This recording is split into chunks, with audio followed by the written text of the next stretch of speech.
Even when you feel low, you can still go. Even when you feel slow, you can still go.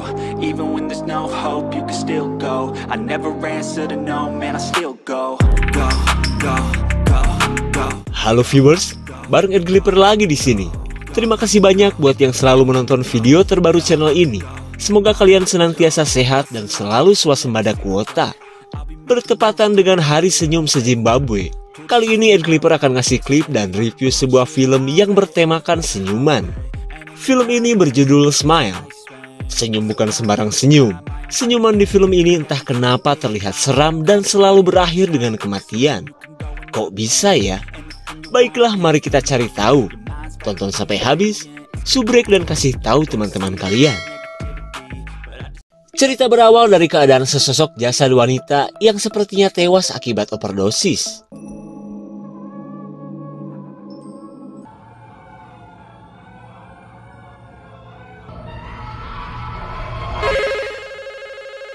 Oh, ternyata kejadian tersebut adalah mimpi dari kenangan buruk si tokoh utama yang bernama Rose. Wanita yang bergelar psikolog ini jelas heran karena masih saja mimpiin kematian ibunya di masa lalu. Rose yang bekerja di sebuah rumah sakit sudah biasa menjadi terapis bagi orang-orang stres dan hampir gelo. Setelah jam istirahat habis, Rose kembali bekerja untuk menemui pasiennya. Di mana kali ini, ia dihadapkan dengan seorang pasien yang stres akibat kalah judi slot.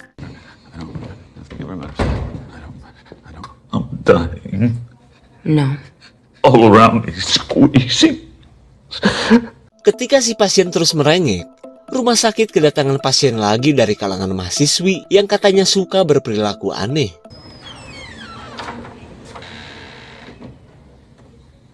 Hai. Saat bertemu si mahasiswi yang bernama Laura, Rose mencoba PDKT dengan basa-basi standar. I promise this is a safe place. Come on. Let's sit.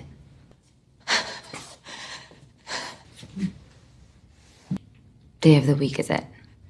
Thursday. Mendengar pertanyaan receh dari Rose, Laura yang tadinya terlihat ketakutan kini menjadi kesal karena dianggap gila. I'm seeing something. Dalam kondisi penuh cemas, Laura menceritakan tentang sosok mengerikan yang selalu ia lihat, di mana sosok tersebut bisa berubah wujud seperti orang-orang terdekat Laura. Bahkan, sosok itu selalu tersenyum dan berkata bahwa Laura akan segera mati. Tapi bagi Rose, sengeri apapun cerita Laura, ia menganggap bahwa itu cuma halusinasi orang yang depresi saja. It's not an hallucination, no, it's real. You don't get it. It does things to me. That's okay. That's okay. Hey, can you look at me, please? Rose jelas kaget karena Laura begitu ketakutan saat melihat dirinya. It's just us. There's nobody else here.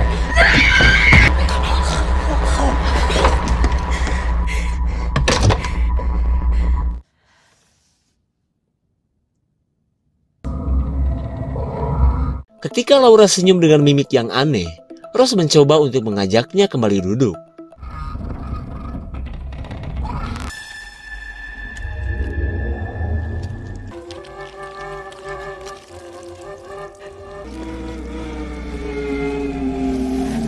Lutut Rose langsung letoy setelah menyaksikan aksi bundir Laura menggunakan pecahan beling. Teriak pun sudah tak mampu ketika Laura tewas dengan kondisi yang masih tersenyum.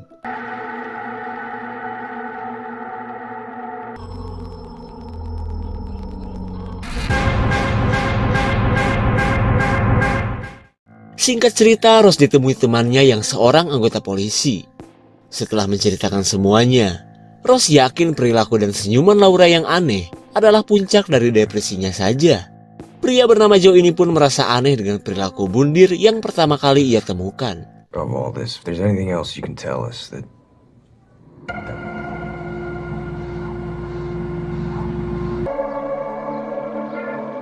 Sekembalinya ke rumah, Rose yang hidup sendiri masih saja kepikiran akan kejadian tadi.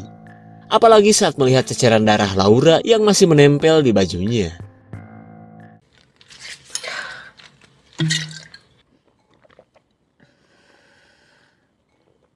Ketika malam hari, Rose tiba-tiba merasakan adanya sesuatu. Rose! Setelah sempat melihat sosok mirip Laura, kedatangan si pacar sempat mengagetkan Rose. Namun Rose merasa yakin penampakan itu cuma halusinasi akibat selalu kepikiran dengan Laura. Setelah menceritakan kejadian di rumah sakit, Rose memberi makan si manis yang merupakan kucing kampung bernasib kucing komplek. Di keesokan harinya, Rose meminta berkas Laura yang katanya pernah melihat seorang dosen bundir di kampus. Lalu datanglah Joe yang merasa khawatir jika sampai kejadian kemarin mempengaruhi pikiran Rose. Akan tetapi, Rose berusaha terlihat baik-baik saja kepada pria yang cintanya pernah ia tolak ini. I have to get back to work. Yeah. I'm single. Setelah pertemuan singkatnya dengan Joe, Rose melihat berkas dosennya Laura yang tewas akibat memukul-mukul jidatnya sendiri pakai palu. Dan sebelum kejadian tersebut, si dosen ternyata sempat tersenyum kepada Laura. Tunggu. Rupanya perilaku si dosen sama seperti Laura yang pernah tersenyum kepada Rose. Di tengah penyelidikannya, kakak Rose menelepon dan meminta Rose untuk datang ke acara ultah anaknya. I should apologize. Okay, well, if you can't make it to your nephew's party tomorrow. Sungguh sulit dipercaya saat Rose melihat sosok yang mirip Laura. Dirasa itu cuma perasaannya saja, Rose pun mengabaikannya.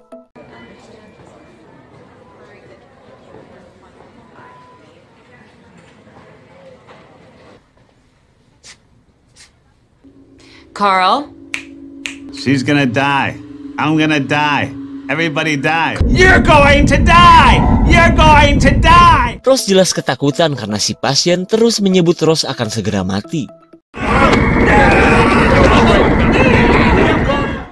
Singkat cerita, Rose dipanggil atasannya setelah 2 kejadian aneh yang melibatkan Rose. Atasannya pun memberikan cuti dadakan karena menganggap Rose sedang banyak pikiran. Meskipun tak terima, Rose tidak bisa berbuat banyak akan perintah atasannya tersebut. And it's in the unit's best interest if you just take a week and clear your head.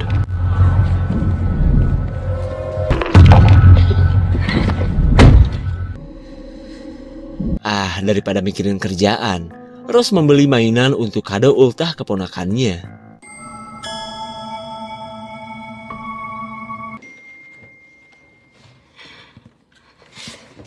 Ketika malam hari, Rose yang kesepian berharap pacarnya yang bernama Trevor datang.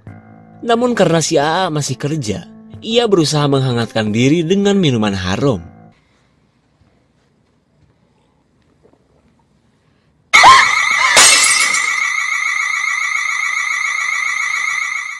Saat alarm mendeteksi kedatangan sesuatu, Rose yang ketakutan heran karena pintu rumah masih terkunci. Alarm yang terhubung ke polsek itu pun membuat pihak polisi langsung menanyakan apa yang terjadi. Tapi tiba-tiba si polisi menyuruh Rose untuk nengok ke belakang. Loh kok? Ternyata telepon dari polisi tersebut cuma halusinasi Rose.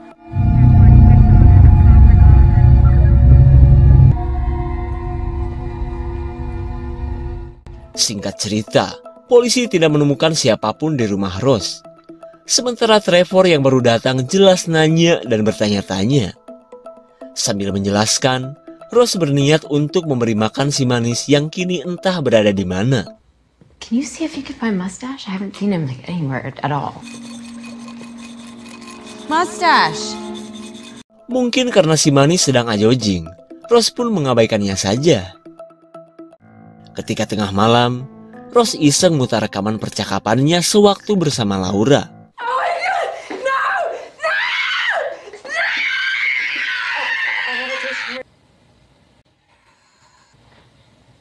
Dirasa ada yang memanggil namanya, Rose terus mengulang rekaman.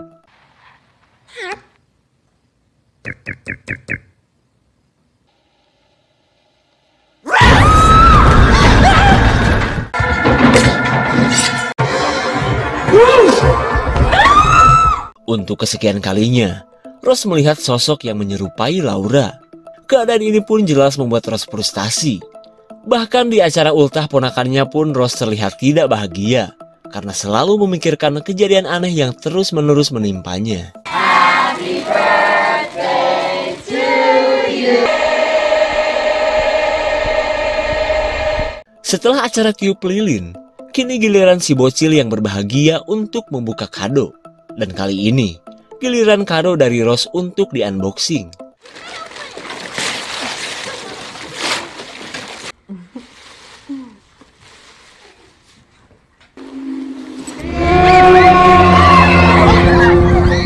Semua orang jelas ketakutan karena isi kado dari Rose ternyata adalah si manis. Rose yang histeris pun berusaha menjelaskan jika ini bukanlah perbuatannya. It wasn't me, I swear. You have to, you see her.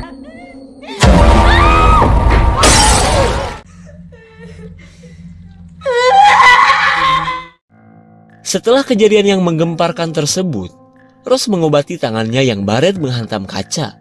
Sementara Trevor sibuk minta maaf kepada kakaknya Rose yang bernama Holly. Sekembalinya ke rumah, Rose menduga jika si manis tewas oleh sosok yang selalu ia lihat. Akan tetapi, Trevor malah menganggap Rose sedang depresi hingga tega membunuh si manis. I cannot fucking do this right now. No, Trevor. Hear yourself? I mean, Jesus Christ, you sound crazy. I am not crazy. No, please, Trevor, I'm in danger. Rose. Trevor, please. Dalam kesedihannya, Rose tidak mengerti kenapa keanehan selalu datang setelah ia menyaksikan kematian Laura. Dan kali ini, Rose merasa yakin bahwa sosok yang selalu ia lihat bukanlah halusinasi. Hingga di keesokan harinya, Rose mendatangi rumah si dosen untuk mencari petunjuk.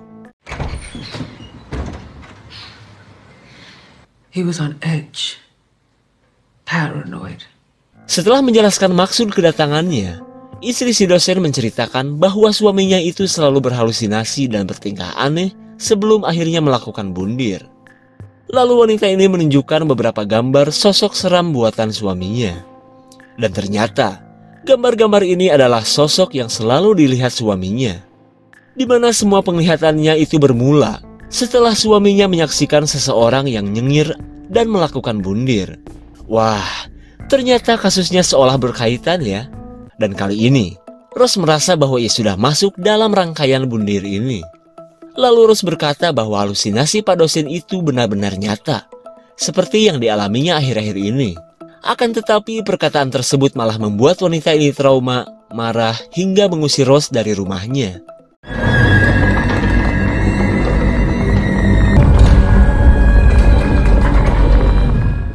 Di tengah ketakutannya, Rose mendatangi Joe untuk mencari tahu wanita bundir yang disaksikan oleh si dosen. Ketika Joe malah sok keren, Rose menyuruhnya untuk mengecek berkas kepolisian. Meskipun tak diberikan alasan, Joe nurut saja dengan perintah pujaan hatinya ini. Dan setelah ia cek, rupanya si dosen adalah satu-satunya saksi dari kematian seorang wanita yang tewas akibat bundir. Tak sampai di situ, 4 hari sebelum kematiannya, wanita itu pun pernah menyaksikan orang yang bundir, Tempo Grapidiona.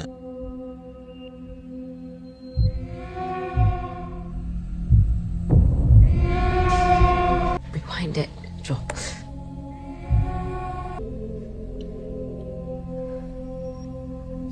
Lagi-lagi, senyuman aneh terlihat sebelum pria asing itu melakukan bundir. Di hari berikutnya, Rose yang merasa terkena kutukan senyum kematian mendatangi Holly. Karena bagaimanapun caranya, ia tidak mau dianggap gila oleh satu-satunya saudara yang ia miliki. Namun sekeras apapun Rose menjelaskan, Holly tetap saja menganggap adiknya ini gelo. Bahkan Holly menyebutkan, kejiwaan Rose itu nurun dari ibu mereka yang gila hingga melakukan bundir. Rose pun kaget karena baru tahu dengan kenyataan yang menimpa ibunya. Mungkin karena Rose waktu itu masih bocil ya, jadi ia tidak sadar ibunya seorang ODGJ. Sementara Holly yang kesal akhirnya meninggalkan Rose, karena masih tak terima anaknya pernah dikadoin bangke kucing.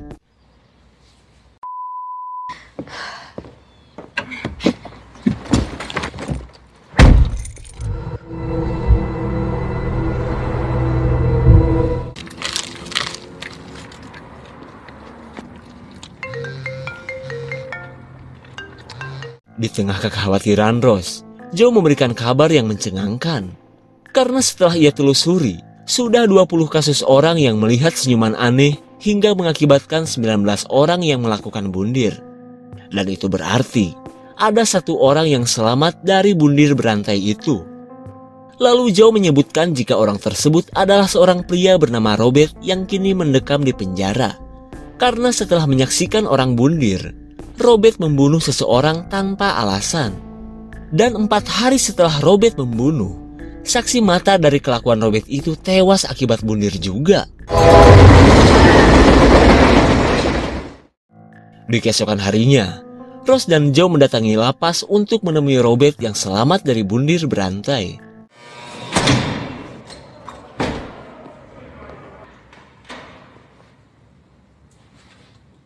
Saat mereka bertemu, Rose mengawali pembicaraan dengan menceritakan perilaku aneh yang dialami oleh Laura. Pria berambut transparan ini pun langsung syok karena menurutnya halusinasi Laura sama persis dengan yang ia alami. Hingga suatu ketika, Robert menemukan kasus serupa di negara Brazil. Malahan, seorang warga Brazil berhasil selamat dari kutukan setelah membunuh tetangga. Dan karena alasan itulah, Robert nekat membunuh orang tak bersalah agar bisa terbebas dari bundir berantai. Sontak Rose pun kaget karena ia tak mungkin membunuh agar bisa selamat. Mendengar Rose menyaksikan kematian Laura, si Robert panik karena ia tak mau kembali terjerat kutukan itu. Get away from me! Get away from me! Hey!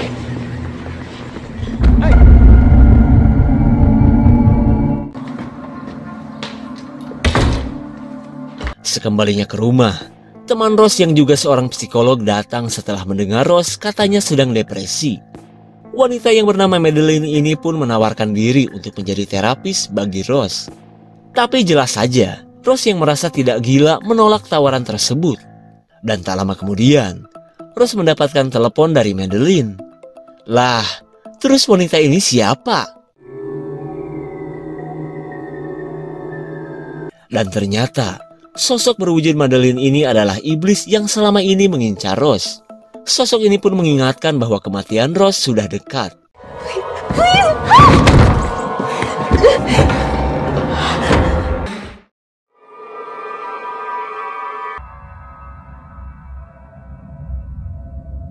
Singkat cerita, Rose berada di depan rumah sakit untuk membunuh agar terbebas dari jeratan iblis.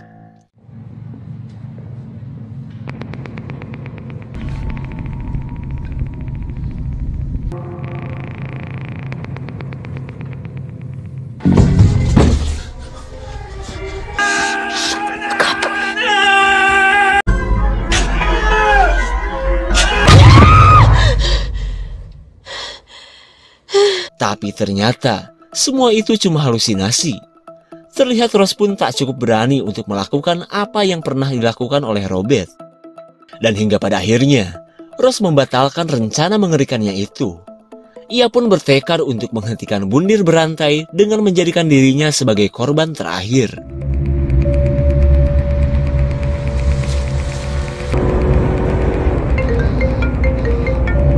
Dan kali ini, Rose sedang OTW menuju rumah bekas ibunya.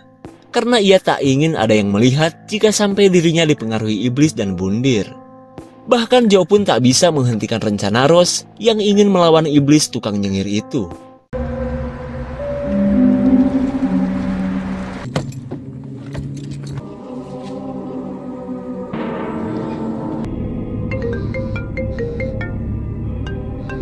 Sekian tahun berlalu, Rose kembali ke rumah masa kecilnya dulu, tempat di mana Rose kecil bermain gatrik, gobag, dan sumput beling.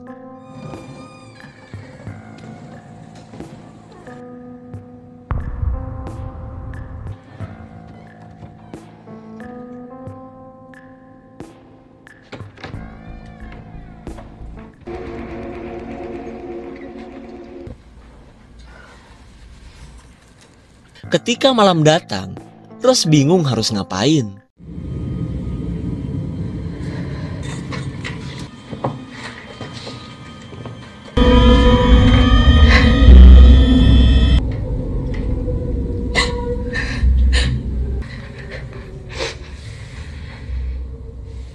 Tanpa Rose sadari, si iblis mulai mempengaruhinya dengan memperlihatkan sosok almarhum ibunya. Kemudian si ibu menyalahkan Rose yang tidak mencegah kelakuan bundirnya di masa lalu. Ia mana ngerti atukan si Rose masih kecil. Lalu tiba-tiba Rose sadar bahwa sosok ibunya ini tidaklah nyata. What are you? Why are you doing that?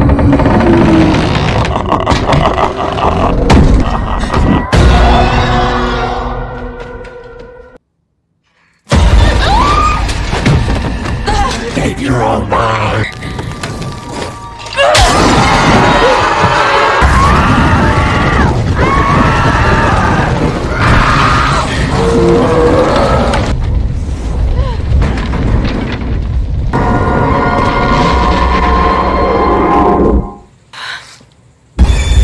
Aduh, rupanya aksi bakar-bakaran tadi ternyata halusinasi juga.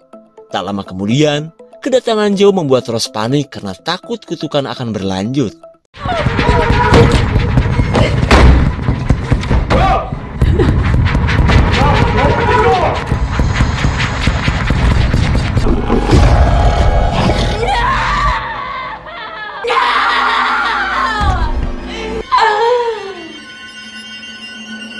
Sekuat apapun Rose menolak pengaruh iblis, ia tidak bisa berbuat banyak selain pasrah hingga terpengaruh untuk melakukan bundir. Rose!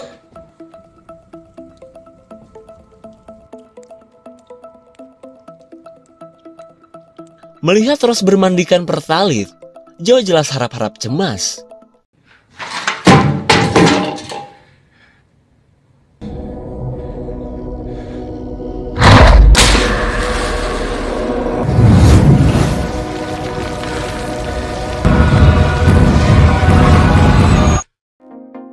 Setelah berusaha menghentikan bundir berantai, kematian Rose akhirnya dilihat oleh Joe. Dari awal memang tidak dijelaskan dari mana asal sosok iblis yang selalu mempengaruhi manusia untuk bundir. Tapi yang pasti, kengerian dari teror iblis semacam ini bukanlah yang pertama dan satu-satunya. Seperti halnya yang pernah dikatakan oleh Robert. Dan ketika Rose menjadi korban sang iblis, ia berusaha agar kengerian itu berhenti pada dirinya. Akan tetapi, kedatangan Joe malah membuat rencana Rose gagal. Hingga Joe pun menjadi korban sang iblis yang selanjutnya. Lalu bagaimana dengan nasib Joe? Komen ya guys. Segitu saja untuk klip dan review kali ini. Tonton video The Clipper lainnya ya. Terima kasih dan sampai jumpa.